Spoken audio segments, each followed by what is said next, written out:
Well, we are going to be extremely short. You don't believe it, but I had only half the preparation time, and I spent quite a bit of time bopping around Minneapolis, and I didn't get a chance to get to work. We're in the middle of the ISIS story, or we're near the end of the ISIS story, believe it or not. We have one more talk to finish up telling the story after tonight, and then we go into a little side trip, and then we try to round everything together that we've done all year and try to get some general ideas.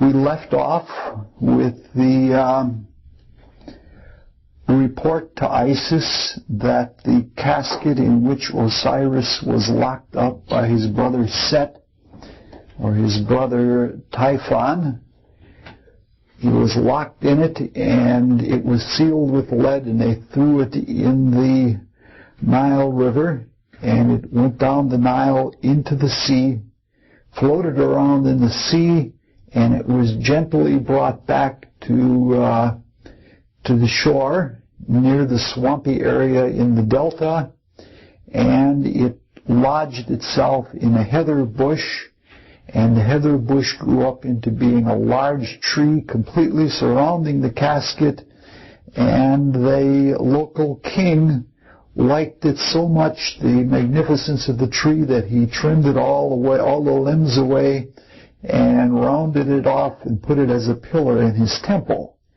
And it was so big that they didn't even realize that the casket of Osiris was in the tree. That's where we left off. Now, according to the story, which I have talked to an Egyptologist about, an Egyptologist believes that there's too much Greek influence in here. This is not an Egyptologist that believes that the Greeks got most of their culture, or quite a bit of their culture, from the Egyptians. So there's a lot of dispute, and what Plutarch does is there are all sorts of things in there that are not talked about in Egyptian culture, but I tend to believe Plutarch on all of this, and I think there really was a lot of fusion. In fact, if any of you are interested, there is a group called alt.mythology for talking mythology on the internet, and one of the strongest proponents on that group claims that everything from Greece came from Egypt. He's a little extreme, but not too much. But at any rate, Plutarch goes on to say that all of this was reported to Isis by a demonian spirit, and that when she got this report from the demonian spirit, which talked like a voice, just like the voice that Socrates heard, when she heard it, she came down to Byblos, and she sat near the fountainhead, and she was very downcast, and she was weeping, and she wouldn't talk to anybody else, but she embraced the queen's maids. And what she did is she would curl their hair. And as she was curling their hair, a really marvelous fragrance emanated from her body, and it clung to their bodies, and it perfumed them. It just clung right to their skin. Now, we're going to get stuck on some very short passages tonight. Not this one so much, but a couple passages down the way.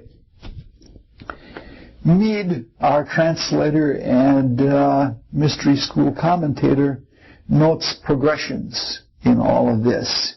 He thinks it's very important that first, as the first act of Isis, when she knows for certain that Osiris is gone, the first thing she does is cut a lock of her hair. And now what has happened is that she's curling the hair of others. He also notes that there is a progression in the way Isis gets information. The first information that Isis gets is told to her by the children. And we noted that that was something had something to do with the stage of spiritual development where we develop the androgyne soul body, and that we become like little children again so that the male and female elements are balanced in our inward nature. And when that happens, we can experience complete experiences, and we have that almost childlike purity. Only with the children, it's innocence. So the first stage of developing insight and understanding things is almost like a beginner's luck kind of intuition. The more we have developed our soul bodies, the stronger they are for us to receive intuitions on.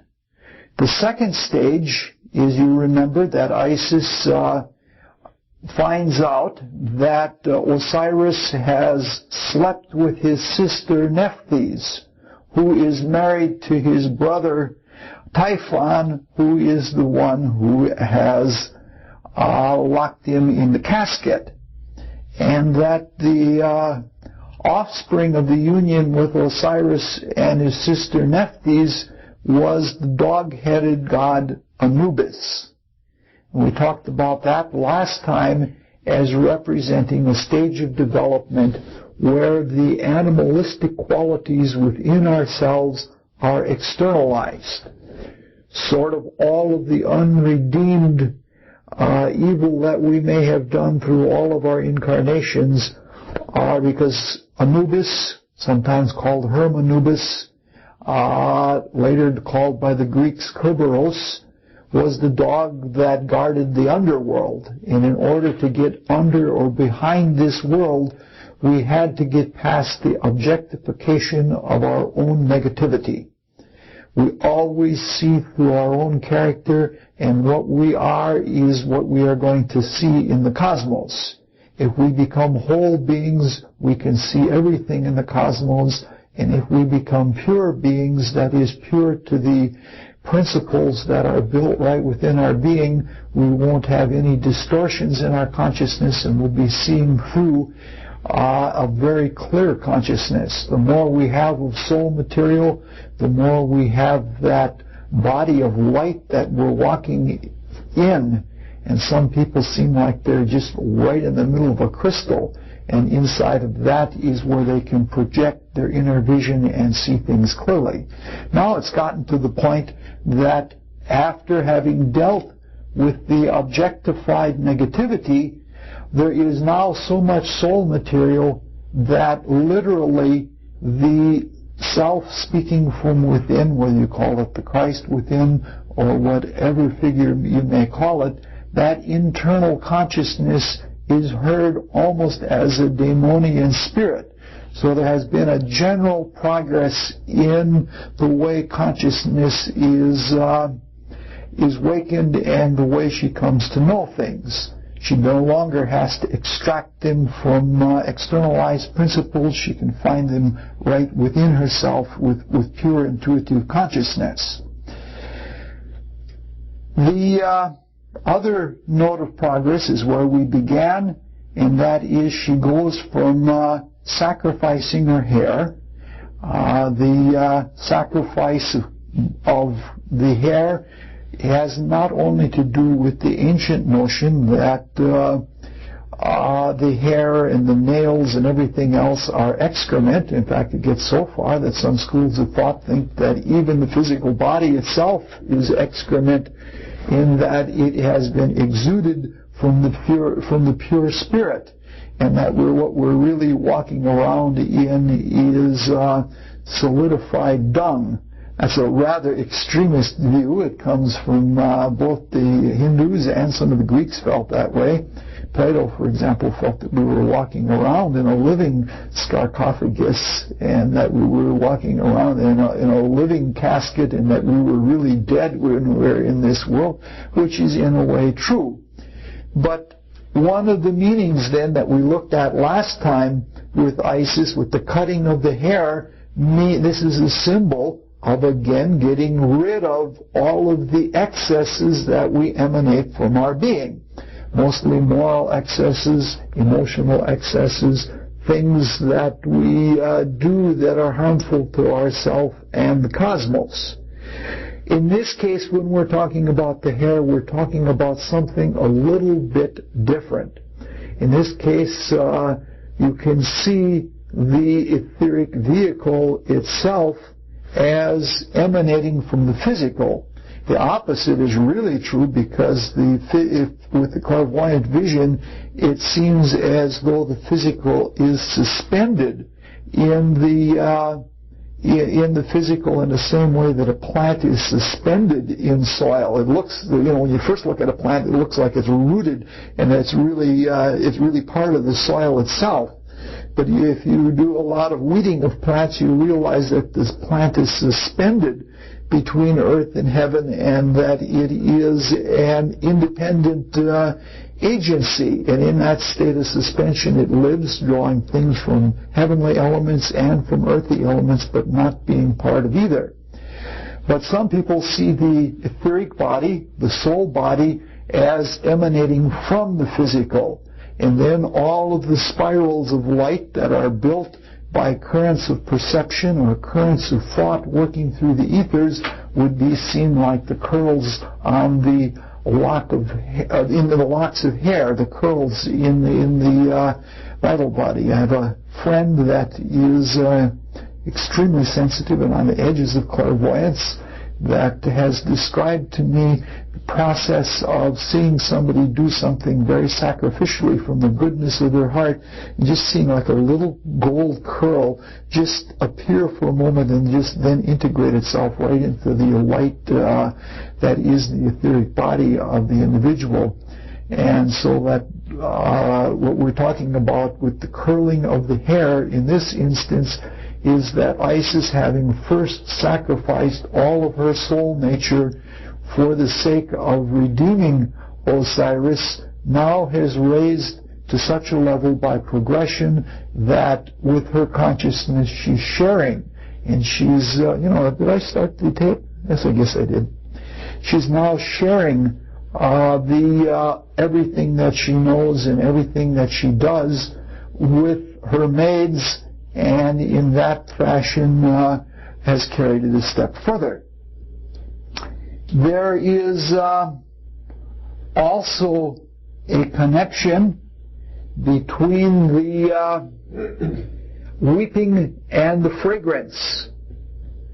It is indeed sincerity that Isis has, and with the sincerity of those tears over the loss, over this is what initiation is all about. In the first stages is we deeply regret and we have very deep remorse over all of our misdeeds which are now objective to us.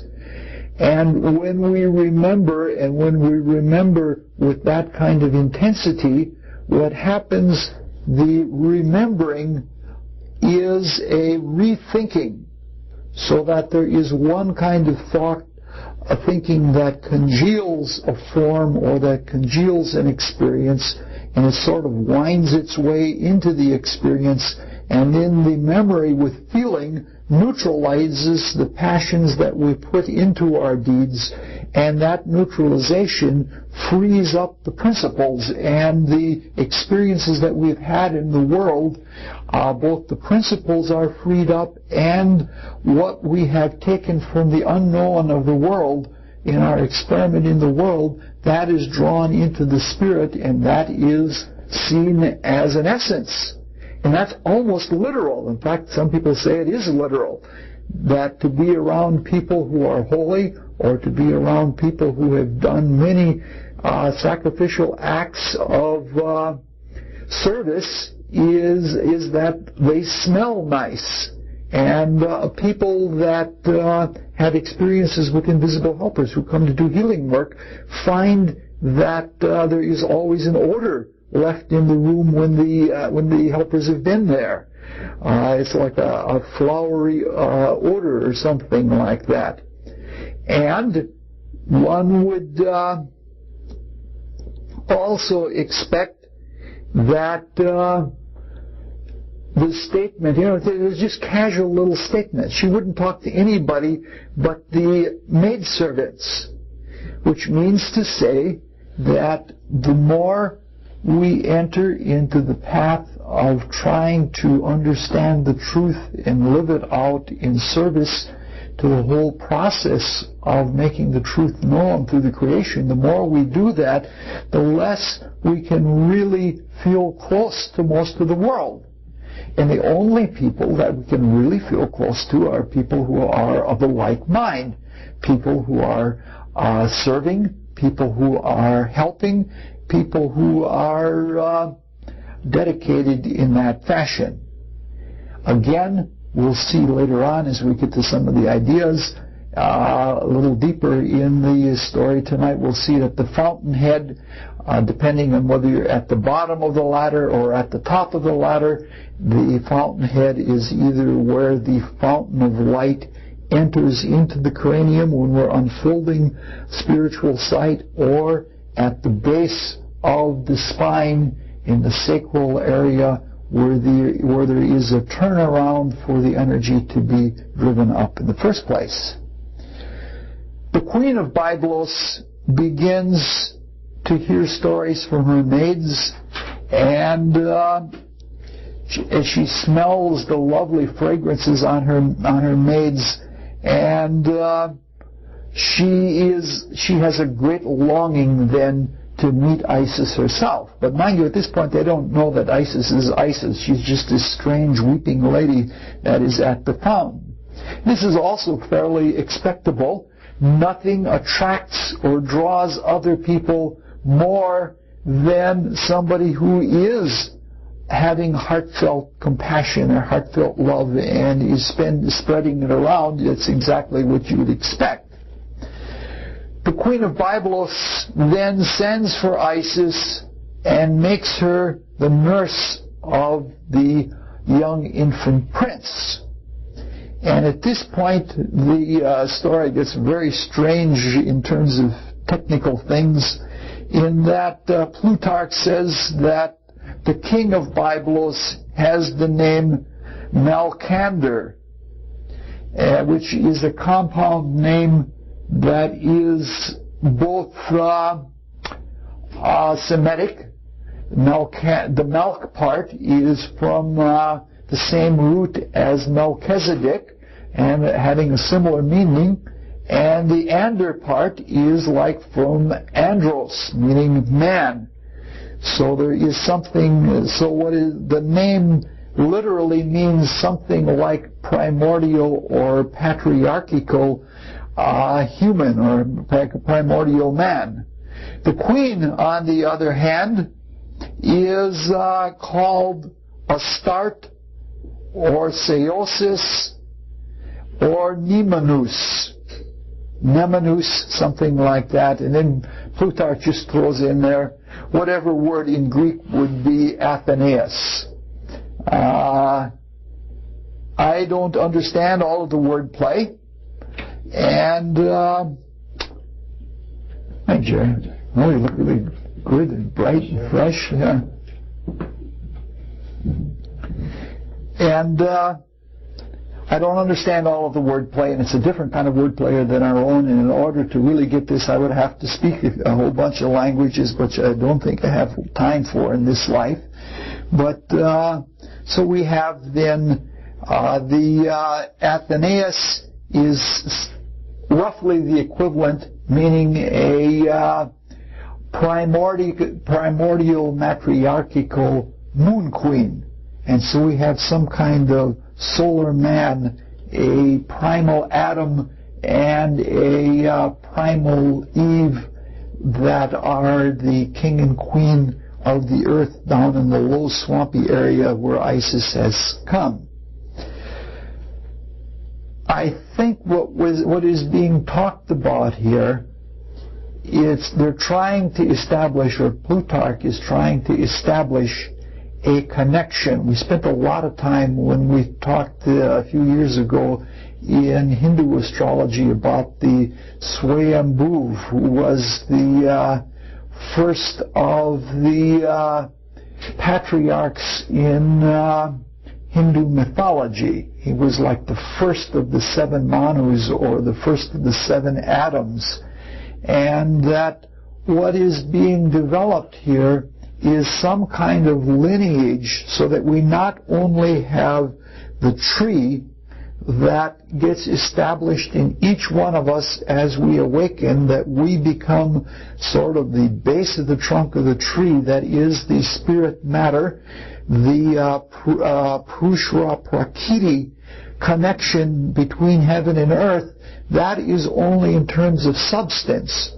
Now he's doing something parallel, Plutarch is. He's doing something parallel in showing that even the people of the earth, if they trace their roots back far enough, they connect right into the hierarchy of gods, so that it isn't just stuff that runs in more and more refined states from gross matter to pure spirit, but that there is a peopled consciousness, that there are divinities that run from the one right down to every ordinary human being, that we're part of an entire ladder of consciousness.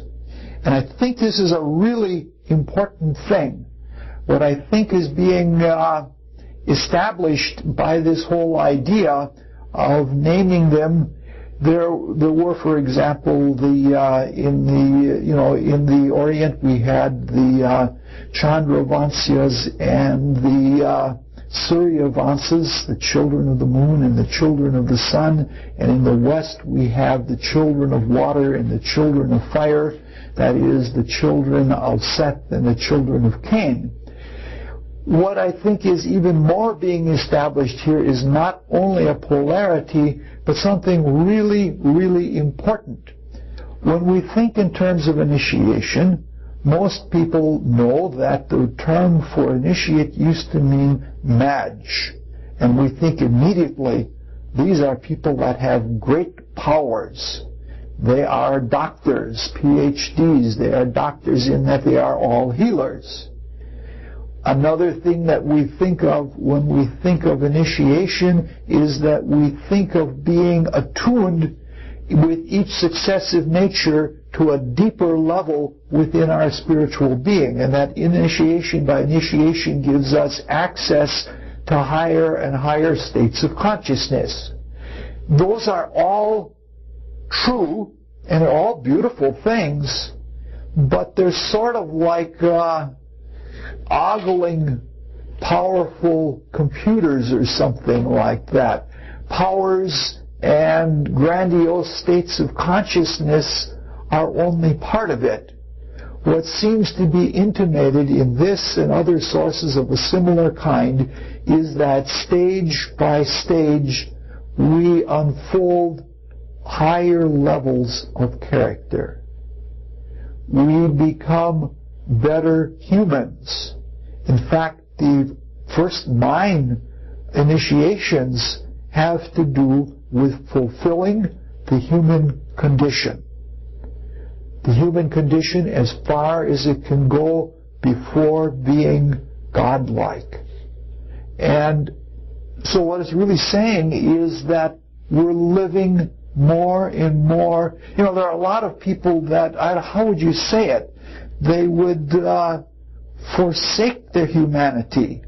And really what happens in initiation is more of an acceptance or a resignation or a finding joy in the human condition.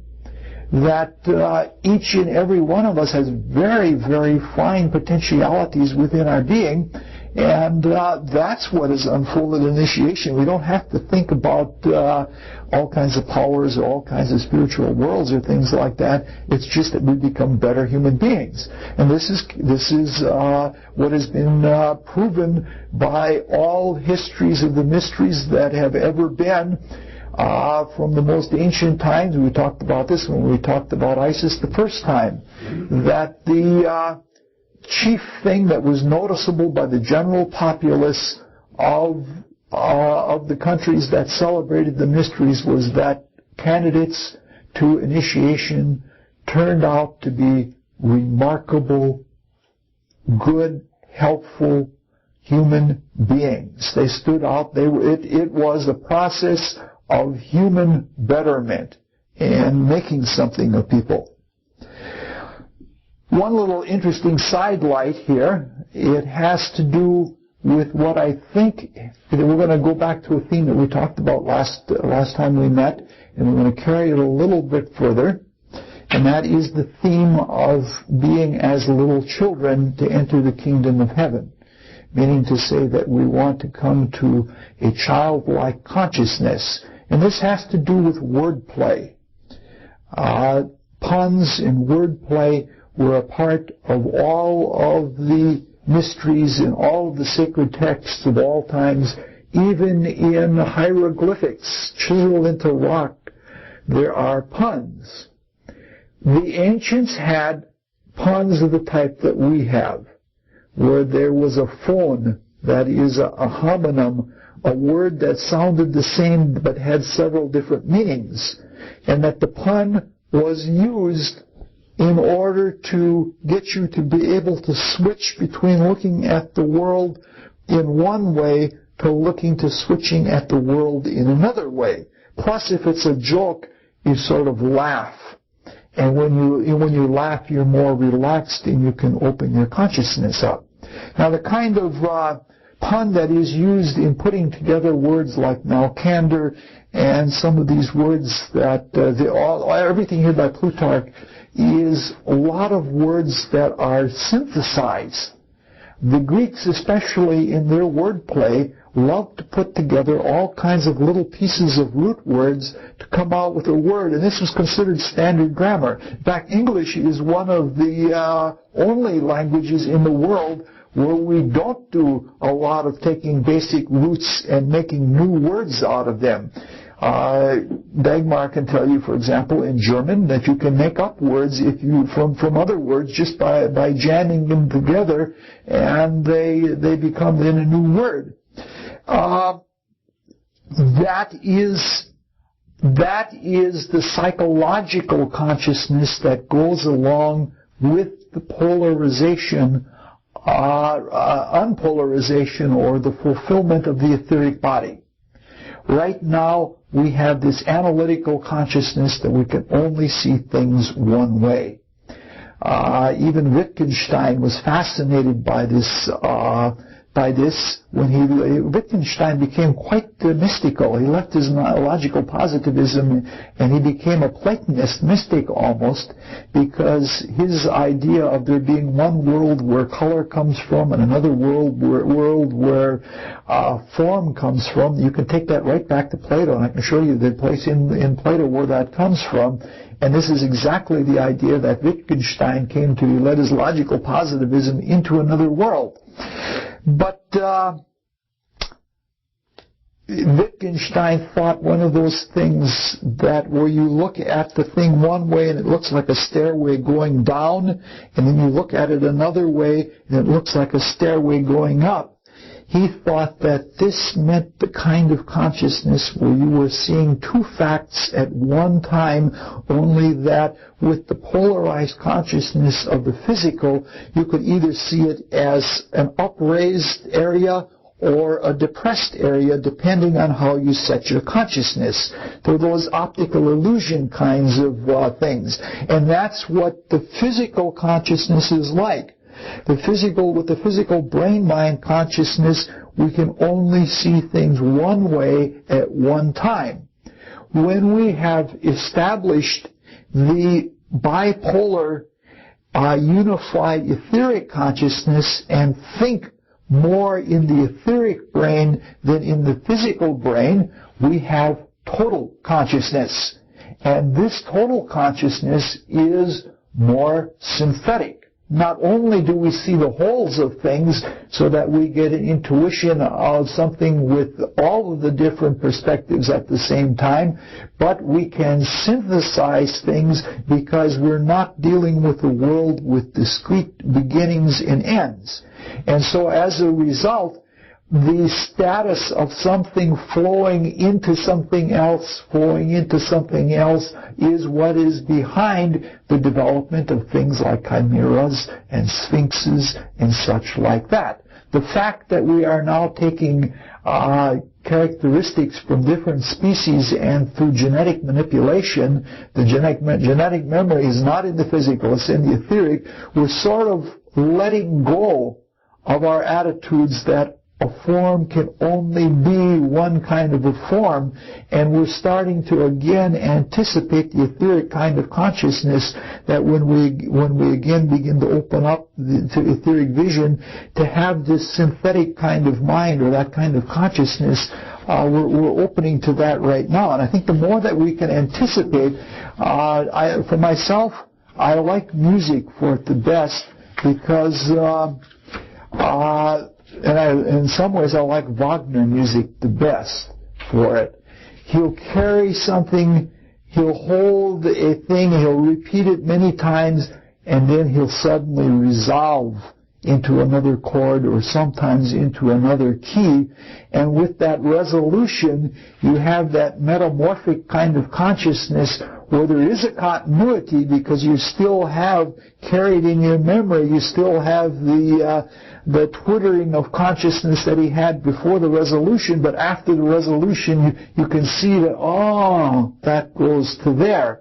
And I think that's where that's where I think our consciousness is going. Now, Isis, when she took the job as a nurse, turned out to be a most peculiar type of nurse. And here's where I got fascinated for all the rest of tonight is on just one little passage, because I got hooked on a riddle. And I think I have the riddle solved, but I'm not certain. Isis, when she was nursing the baby, she didn't give it pap, but instead she put her finger in its mouth. And the baby suckled on the finger, which is not unusual. Babies will do that all the time, but not as their source of nutrition.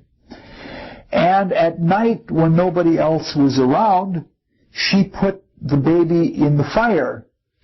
And little by little, she was burning the mortal elements out of the baby. And so she had a fire right at the base of the pillar that had the casket of her beloved Osiris in it.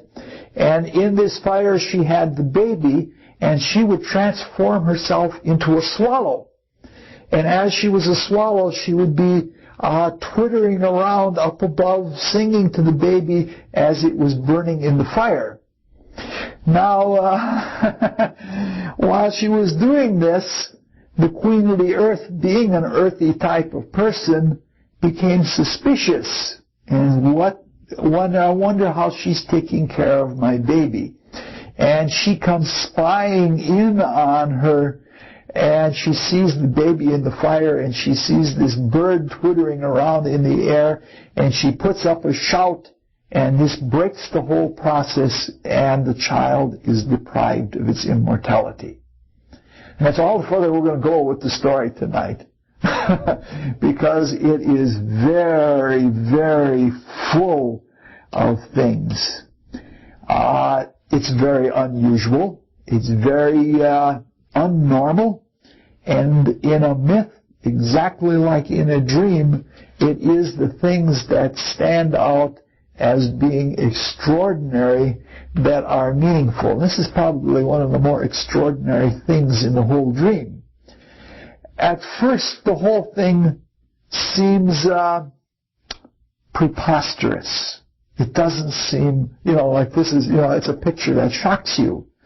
But if you look in one way at the little prince, somebody that is an infant, meaning somebody newly born, that is a candidate or a probationer to the inheritance of the kingdom of the heaven, sitting at the base of the tree that connects heaven and earth, that's a very, you're right at the bottom. You're just starting out. And he's being suckled by divine wisdom and surrounded by the fires of spirit or the flames of spirit, and hovering above him is a bird singing divine wisdom. And then after you think about that a while, it almost becomes an expectable image. But there are a lot of things that I didn't understand. I put in an enormous amount of work trying to figure out the image and intuitively understand what it means, and I wasn't completely successful, but there's an enormous amount of information in it. The symbol that gave me the most difficulty was the finger. What does it mean to be suckled by a finger? And I got carried away in trying to figure out what finger it was. And I eventually, it's a little bit speculative, but I eventually came to the conclusion that it is the left pinky that he was suckled by, that as she held him, she put the left pinky in his mouth. And I'll try to get you to where I came to with that. Part of it, which is not speculative, Mead, who studied quite a few different mystery schools, claims that this is, again, a word play, that the word for finger in Greek is very similar or almost identical to the word for 10, the number 10, meaning the fingers having to do with counting from 1 to 10 on your fingers. And that was the number for the Orphics of perfection. Plato and Pythagoras all considered the number 10 to be perfection because they saw the number 9 as humanity. In fact, the Orphics would go so far as to say that we have a decimal consciousness. They would probably love the metric system. They felt that 9, if you took the principles in the numbers between 1 and 9, that was as far as we could differentiate within our consciousness. And that when we reached the number 10, we had then perfected the human condition, and with that perfected human condition, we became superhuman, and we then became one of the gods. So in one way, the suckling of the infant prince by the finger meant to be being prepared for perfection, being prepared for godhood. It's a most interesting kind of notion. They had a decimal system in which there were 9 mysteries. The 10th, being the first of the greater mysteries, had to do with the going beyond anything that had to do with human things. This is where we have this whole idea. They had an involutionary and an evolutionary counting.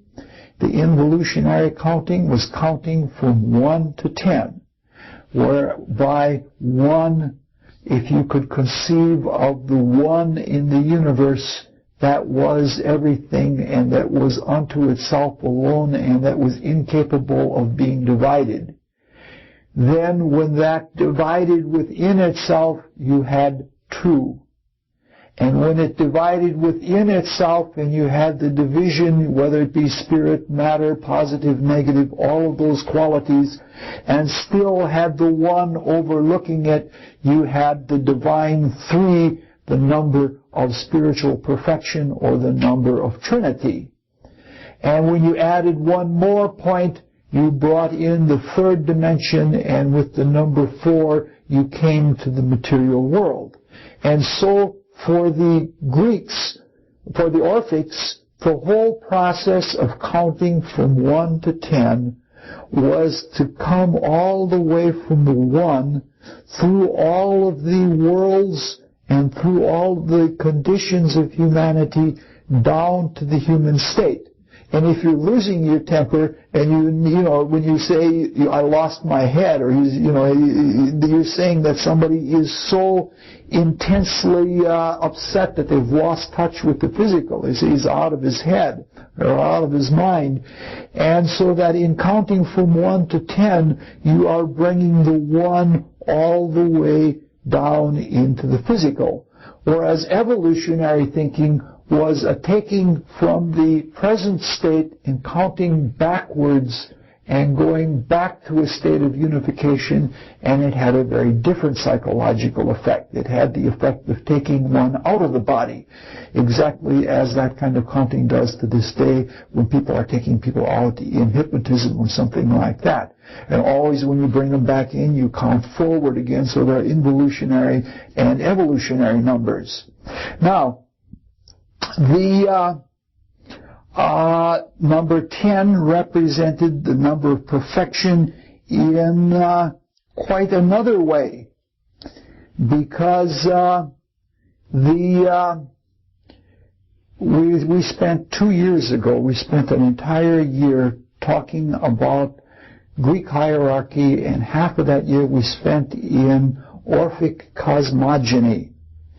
And in that we dealt with the Enneatic state of the spiritual worlds. That in the transcendent realms, the Platonists had the noetic,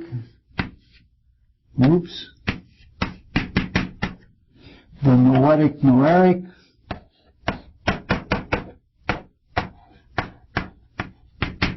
and the noeric. And then each of the 3 members of their trinity of spirit had 3 states within it. So that in all, in the transcendent spiritual realms, there were 9, or an ennead, of spiritual states in the transcendent worlds. The 9th of which, the lowest, was the selfhood, which they related to the selfhood of the consciousness as Zeus or the demiurge. The self is in other places known as manas, from where our word man, being the thinker or the demiurgic part of ourself that does the thinking. So the number 10 represented the perfecting of the divine by it becoming objectified or known to itself as a divinity that was human. All right, so those are some of the things. So the suckling on divine wisdom in this sense for the Platonists meant transcendental awareness that comes through knowing who you are as a man or as a mana, that is, as a spiritual being. When you come to that kind of knowledge, you are suckling of the noetic noeric. To them would have been the Sophia wisdom, who would be the suckling mother, out of which the 3rd or the noeric, the lowest of the noeric, would be where the selfhood was found. So that's part of what it would have meant to the Greeks.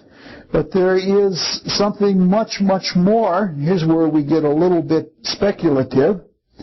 Historically, it is known, it's recorded in a number of places, that when the mysteries of Isis were celebrated, either in Egypt or in Greece or in Rome, when they were celebrated, there was always a public celebration as well as an esoteric celebration.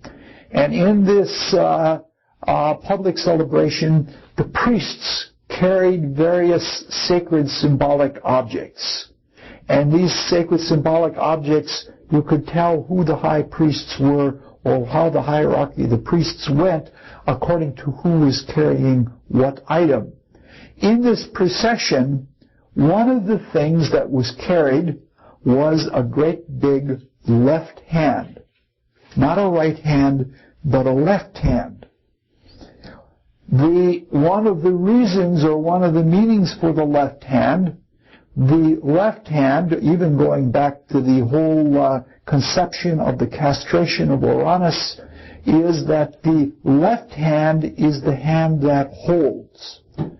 The right hand is the hand that acts. This is assuming right-handedness, which most mystery schools wanted to assume, and we won't go into all of those kinds of potential prejudices and such, but the left hand is the hand of holding, the right hand is the hand of action, which agrees completely with the left brain ruling the right hand and the activity, especially the decisive, violent kind of activity with the right hand, whereas the right brain is more associated with the holding of images and such like that. So the ancients and the moderns would completely agree. So since the left hand was not the hand that was capable of doing harm or malice, holding the left hand up was a symbol of a friendly gesture.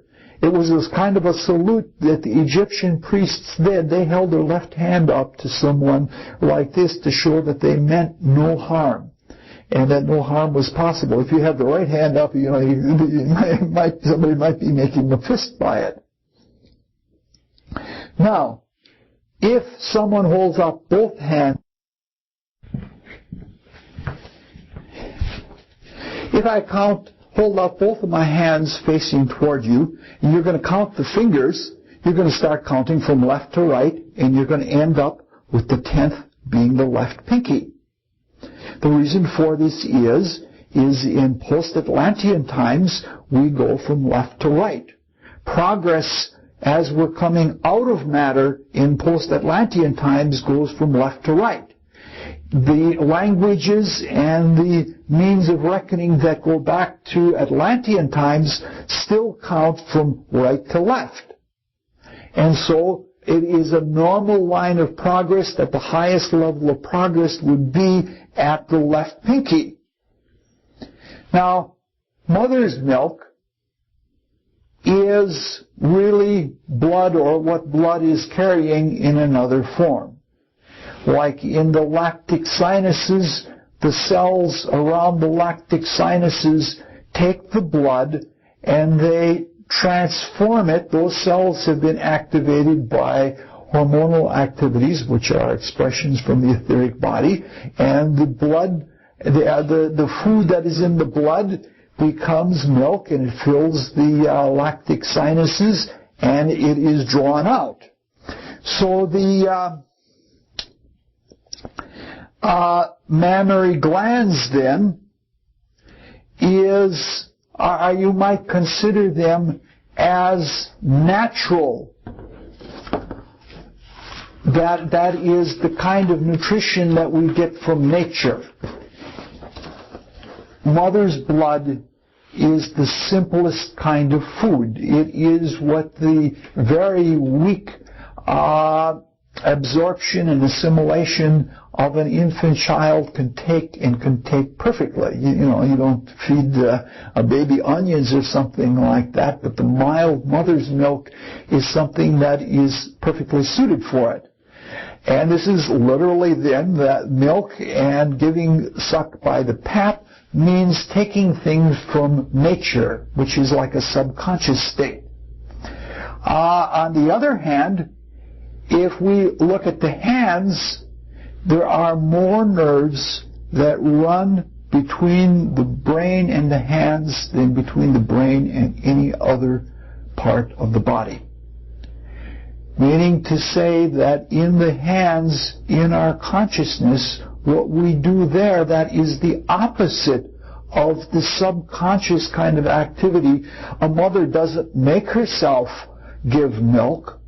That happens unconsciously. It's a natural function. But the beginning of a divine function in human is to be able to use our hands to do things that are supernatural, that go beyond the things of nature. So the replacement of the breast by the hand represents going from a state of nature to a state of self-conscious manipulation. Now, in the zodiac, when you're thinking about a progression through the zodiac and you go forward through the zodiac and follow the things as we did last time, we followed the pictorial zodiac and we saw that Isis was the angel going down into the underworld and meeting the dog of the underworld and eventually getting to the base of the southern gates. In the zodiac, a forward progression through the signs or constellations represents a symbolic progression. But when you're going backwards, at least from the earthly point of view, when you go backwards through the zodiac, as in precession of the equinox, this represents a historical development. That is a historical or evolutionary development, such that we go from one state and then we evolve through another and another and another. It's nothing symbolic. It relates to the experiences, the things that happened in the age of Aries when we had all of the champions versus the age of Pisces when we had all of the very sanctified priesthoods and everything was all eerie and superstitious and such like that.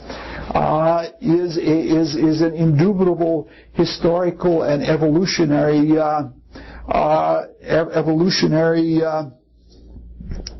change. The breasts are ruled by Cancer. The hands and fingers are ruled by Gemini. So the passage from Cancer to Gemini, Cancer being the sign of the scarab, and Gemini being the sign of the twins, represents the passing from the breast to the fingers, represents coming out of the descent into matter through the womb of Cancer, and with the birth of the concrete mind beginning to come out of matter. So instead of using the breast, using the finger, it ties this all together with an entire state of spiritual evolution, so that we're actually rising out of that. Oh boy. So the suckling with the finger is the beginning of the immortalization process in the beginning of our apotheosis. Now,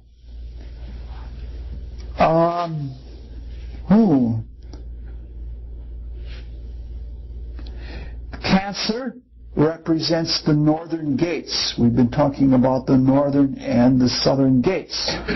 10,000 years ago, in the last deluge of Atlantis, the others being many thousands or millions of years ago, that this marked the end 10,000 years ago of the involutionary work and the beginning of the forced evolutionary work. And so this then becomes the time of Noah, and where we have the promise of the bull in the cloud, because the bull is up on the higher on the other end, and everything is done by thinking from here on in, rather than being led around unconsciously willy-nilly. And again, we have the same connection, because man or manas is the thinker, and the hands do the manipulation. And like, for example, still in French to this day, man is the name for hand. So it is all tied together, the beginning of self-conscious thinking, where things are tied together in cause and consequence, and things don't just happen to us subconsciously. And we begin then a life of manipulation, and we begin then an intellectual life as the beginning of self-consciousness. So there, that's what is being pointed to. Now, the pinkies are ruled by Mercury, and Mercury is the ruler. Then if the left pink hand is the hand of holding, it then represents the cogitative activity, like thinking or remembering, or the kinds of things that are necessary to make the connections with the past, and through that process draw out the information from the past. The fact that it is a perfection that comes through the left pinky, the remembering function of the mind, it seems to indicate that this is all being tied together. So the suckling of the finger then has something to do with is tied directly into burning away the mortal part of our being through a memory process, and through it being a self-conscious process. The moon is at the bottom of the ladder of stars, meaning to say that if we take the ladder of stars, the fastest moving planet is the moon, and Mercury is the next, and then Venus, and then Sun, and then Mars, and then Jupiter, and then Saturn, and then finally we get out there to the firmament, the crystallium,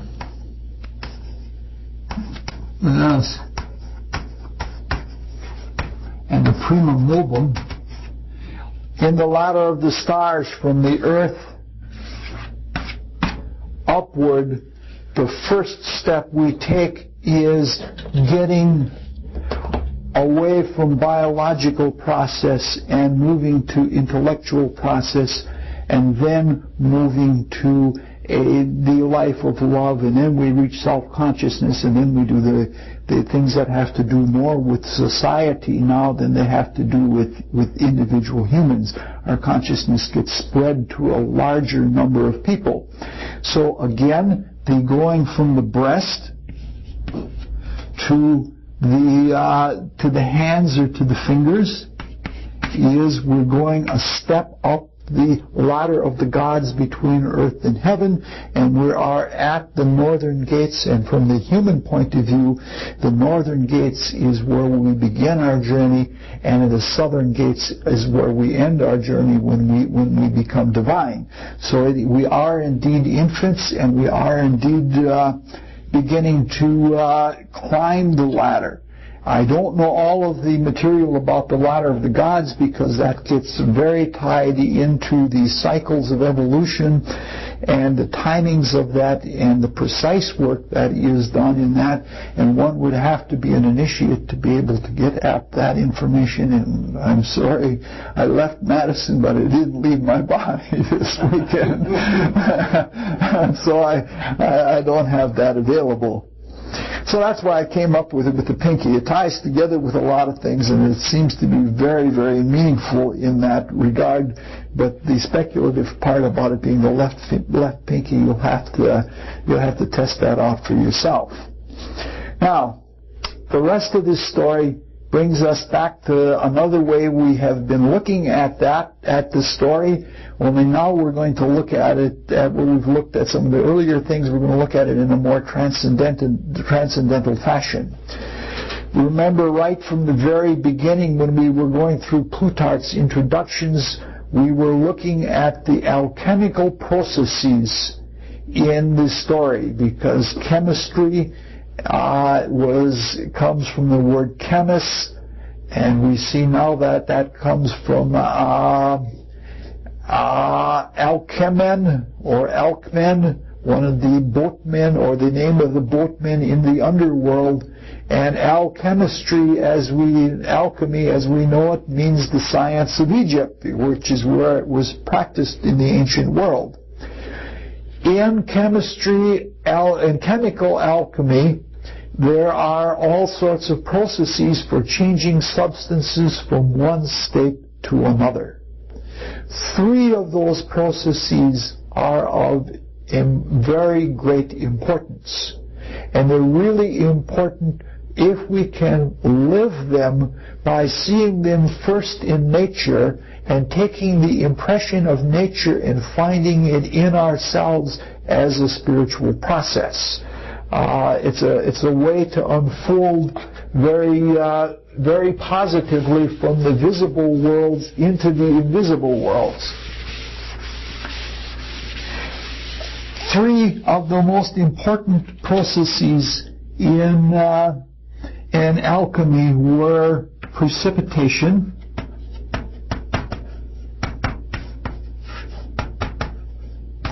particularly precipitation of crystals,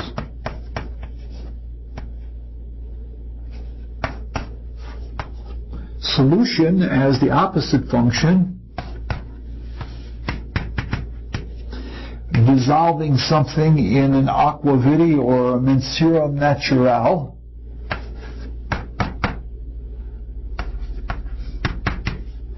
and firing. These 3 processes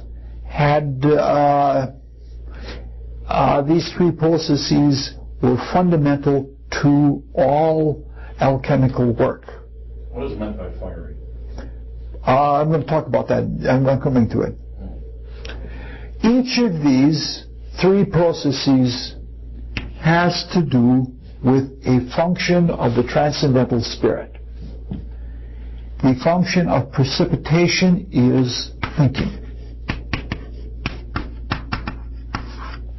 In the process of forming thoughts, we take the will or the force of the will and we question or we draw something together by forming a questioning kind of vacuum, and out of that we precipitate crystal clear thoughts. We say that a thought is clear and distinct. That is associated with the process of precipitation. And it's almost like that when a thought comes out. It's almost like it almost sometimes feels as if a stone, you've dropped a stone and it's just tumbling out in the light, and you can just see the beauty of it. Solution, on the other hand, is associated with feeling. That is where thinking separates things and puts everything into separate, distinctive thoughts. Feeling is where we develop compassion. It is where we develop unity. And if you want to come close to someone, share your feelings with them. If you want to separate from someone, you share your thoughts with them, and then you each become standalone thinkers. Firing is the act of willing. It is the ultimate source of power. It is so ultimate that even looking in chemical alchemy, just working in a chemical laboratory, most changes or transformations from one compound to another require the application of heat. But even more than that, in chemistry or in alchemy, there is in firing the process of trying or testing something. So that if we have a substance and we don't know what it is, one of the ways we do is we put it in the flame in things like borax bead test or something like that. And from the color of the flame, we know what the substance is. We try it and it shows itself what it is. And literally, if you think about even the colors of stars and such like that, that you're talking about, if you're talking about stellar spectroscopy, the elements that are present in a star, you're looking at what is in the flame or what is in the light in itself. All right, so the trial or the testing is the application of the general will of the Spirit. Is, we are waking ourselves up, and we are willing ourselves to wake up by putting ourselves through different kinds of experience. It isn't, the fire of will isn't an ordinary fire. Max Heindel would say that it is the fire of consciousness, of conscience, that burns out the elements, the impure elements in the cleansing of us, the more mortal elements, all of those excesses. That kind of trying fire or burning fire is a fire of conscience. And that is very, very beautiful. We talked a few weeks ago about the firing process in a different way. We saw the process of enlightenment as a gradual build-up to a spontaneous combustion. Now we're carrying that thought a little further, and we're seeing it as the fire of conscience burning out the impure elements of our past experience. The conscience itself has its seat primarily in the heart, where we have a record of every formal experience we have had in all of our incarnations, in all of our states of existence from the very beginning of the entire creation. Even when we were mineral-like billions of years ago, before there ever was physical substance, before there was ever etheric or emotional substance, when all was a thought, we had experiences, and those experiences are recorded in our heart.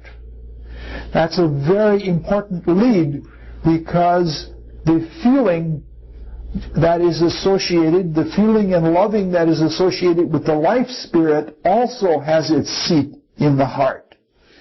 And so there is, in the process of firing and firing by conscience, there is a unification of solution from the life spirit and willing from the divine spirit. So what we're back at is something also we've talked about earlier in yet another talk. We're talking about the blending of fire and water.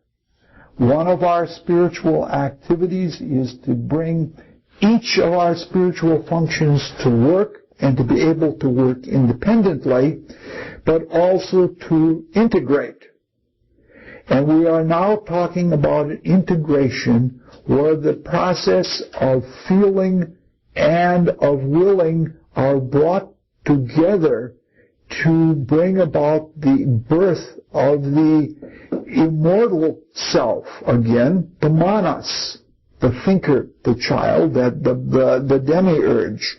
So what we're talking about then is this baptism by fire and a solution of fire and water.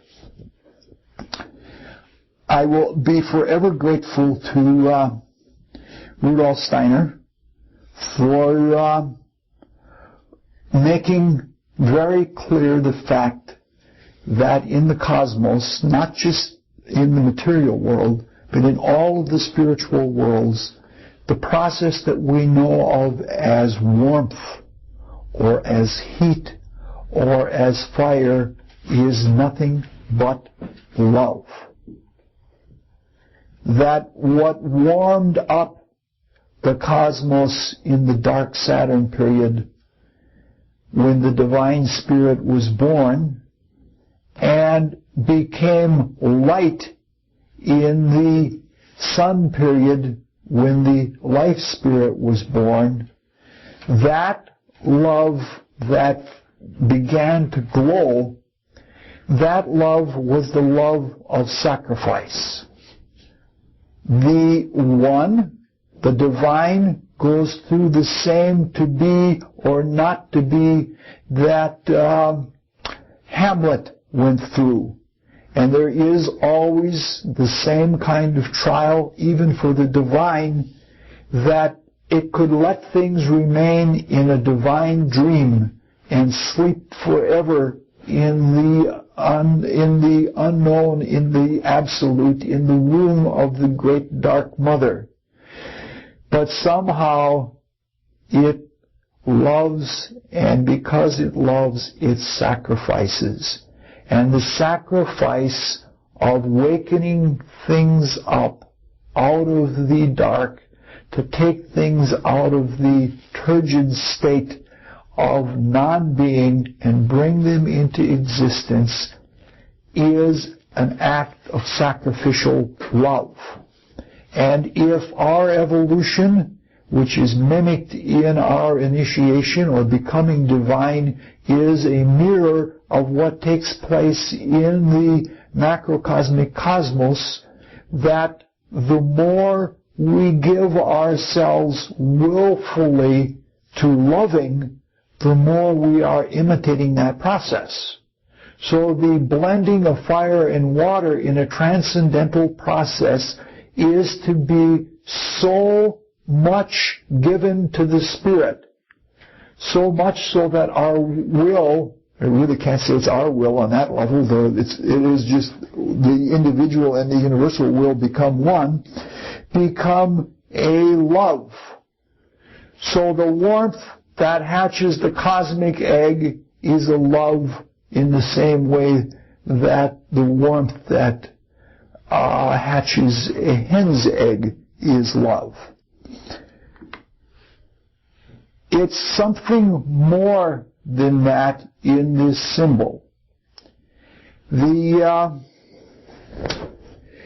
the Bible, the being that we know as Lazarus supposedly was the same being that was Hiram, and supposedly the same being as the original Cain. The being that was Jesus was supposedly the Solomon, the counterpart of Hiram, and the original Adam. They represent the first. Lazarus and Jesus represent the first of the fire side of evolution and the water side of evolution. At the rising of Lazarus, then, the overcoming, so to speak, of death, it was really actually the first open Christian initiation, which is a way of overcoming death. But at the rising of Lazarus, then, was, in human terms, all of the rivalry between those who do things by the head and by knowledge versus those who do things by the heart and by feeling. The rising of Lazarus was, in terms of the ideal, the most advanced of the children of fire and the children of water. They were unified in the Christ initiation when Christ was functioning through the body of Jesus. This is a very big act.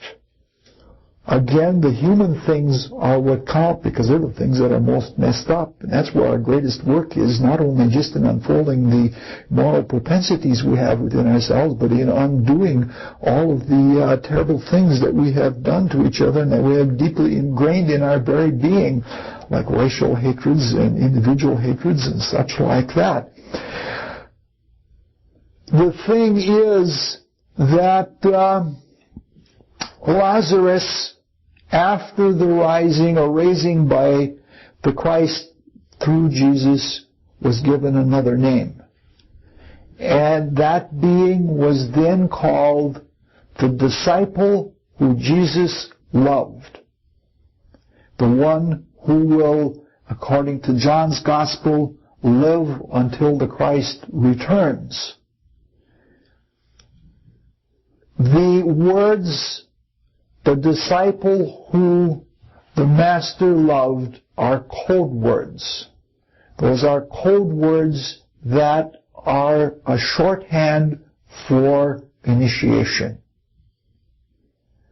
The modern initiation is accomplished by love.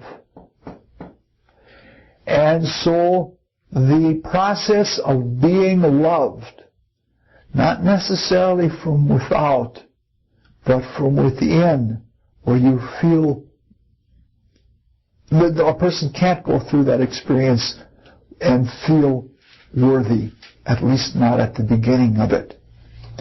So the process of initiation then is a process of being loved.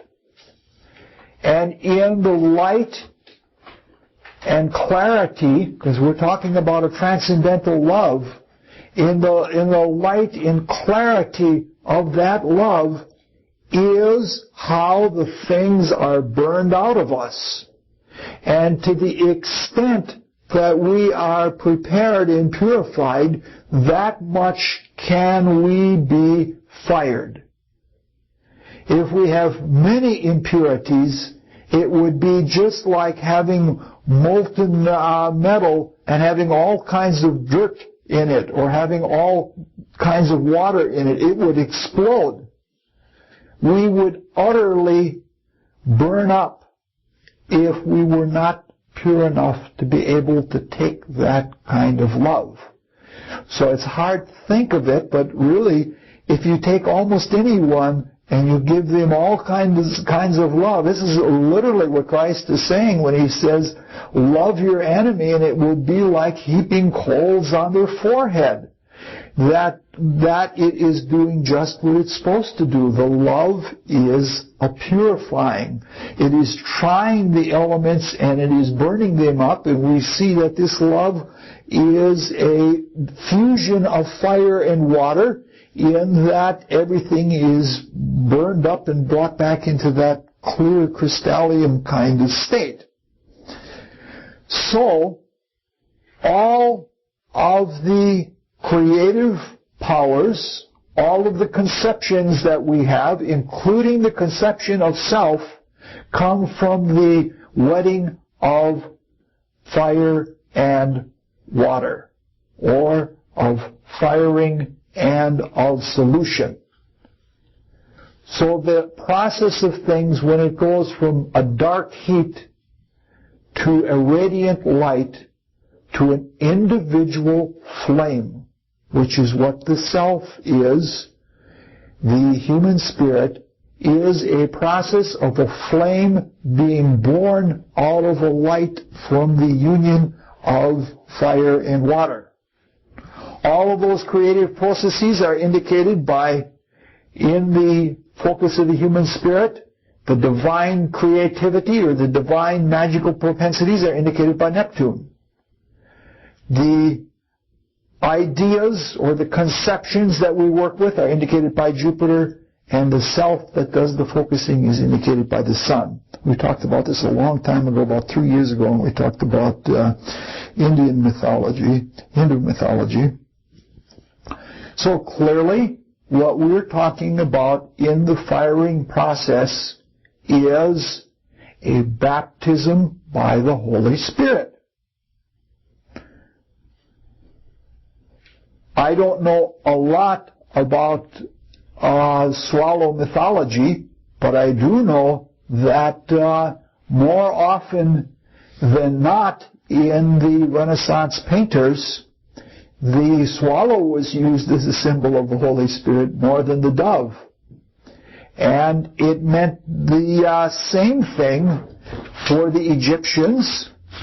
Does anybody know of an English translation of the Ornithology, which is the Greek bird book? I'm very interested in getting it's bird lore in mythological terms. I don't even remember who wrote it anymore. I suppose I could look on the internet. I suppose it's all available. The swallow was considered the faithful friend or the spirit because it always returned. It was the harbinger of the resurrection of spring, from the swallows of Capistrano. It was also seen as the human spirit or the Holy Ghost, in that when it resided in humans, it resided in a mud nest. It's one of the only birds that builds a nest completely out of mud. And that's very descriptive of the human state. It's also one of the only birds that for its entire history has always lived in human or around human dwellings, like barns or houses or under the eaves of houses. And it is clearly, especially if you live in the swamps of the Egyptian delta, it gets rid of the pests. It's the big mosquito eater. And so the Greeks even went so far as to believe that the anointed, like in the Bible, the anointed disciple of Christ, the individual who has received the baptism by fire, not the baptism by water, but the baptism by fire, is a healer. And the Greeks actually even believed that swallows could heal blinded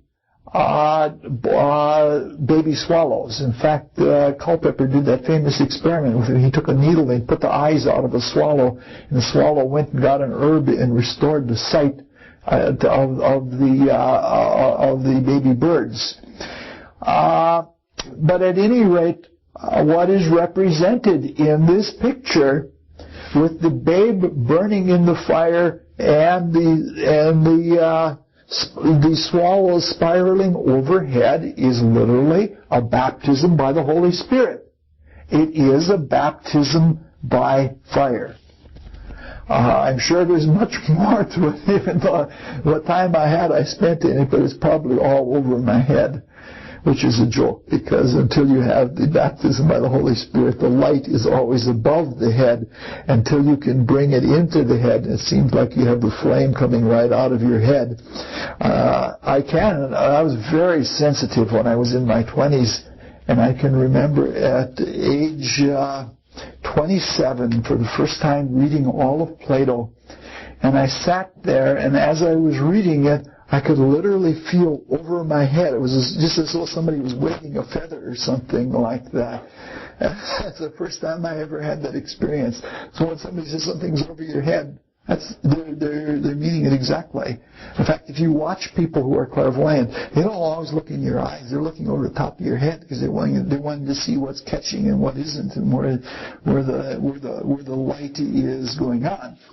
So we're talking about a difference of a baptism by fire and a baptism by water. We've talked about it, that the birth of the flame out of heat and out of feeling, out of willing and feeling, is where the flame of the thinking individual spirit is. There is another sense for the use of the word baptism by fire and water, and that is where the unifying work of initiation takes place. A baptism by water represents a beginning or opening of consciousness into the more psychic worlds, into the desire world, into the etheric realms.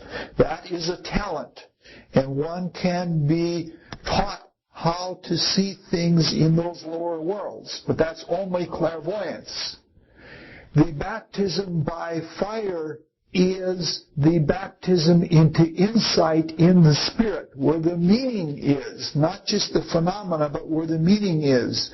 But when one has the baptism by fire and water, by the spirit and the soul or the psychic nature, then one has a unified quality that they both have the perceptive abilities of clairvoyance and the insight of spirituality from the transcendent sense, and they both perceive and see, meaning to know what it is. So when she is twittering a dirge, it's not really a dirge, it's again an initiatory song. It is the song that we hear in our ears of the I don't think that the divine thoughts that we think of them of words as we think of these kinds of words coming out of our mouth, but that they are more like music, where one thought and conception flows into another, and so the twittering of the bird represents that. One or two little things to look at. We're going to see the consequences of it next time. The passage is also filled with warnings. That is, the lower nature, the queen of the earth, cannot look into this process. There is that superstition where they say that you should never see the bride before the marriage.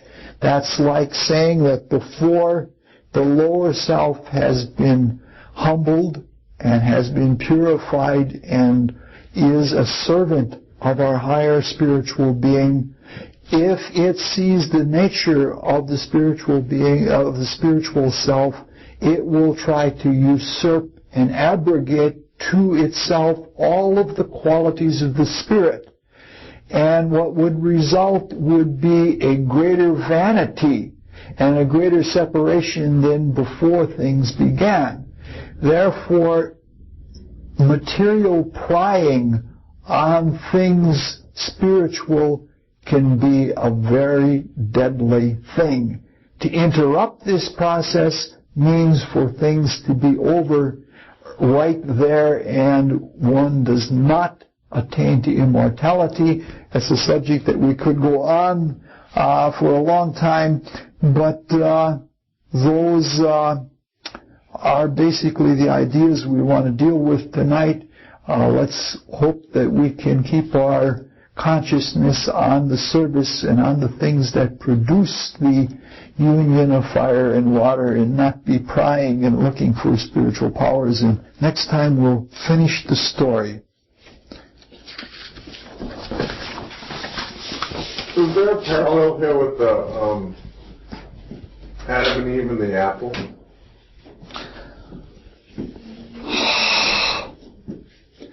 Not a close one that I can see. There may very well be, but not a close. Well, Eve.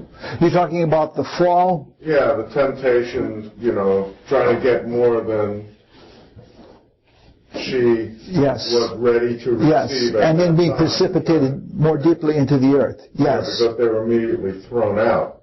It ended there, and they had to do it a different way. Yeah.